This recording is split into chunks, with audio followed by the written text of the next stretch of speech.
तर आज संपलेलं आहे आमच्या कोंबड्यांचं खाद्य. त्यांचं गहू बाजरी तांदूळ सगळं संपलंय. फीडची गोणी पण संपली.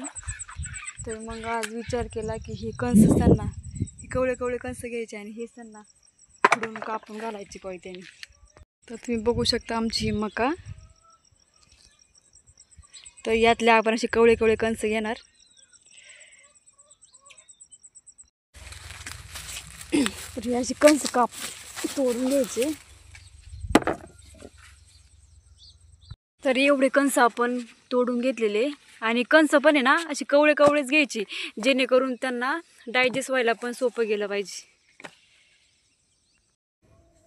असे करायचे ती कणस. हे बघा असे मग कोंबड्या खातात.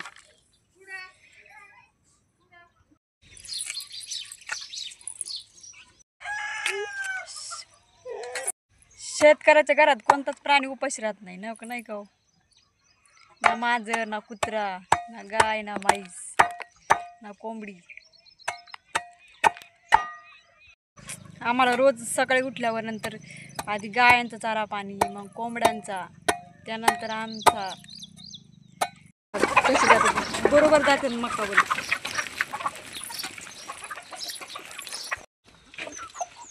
आपण कोंबड्या सोडलेल्या बाहेर बघा कशा खातात.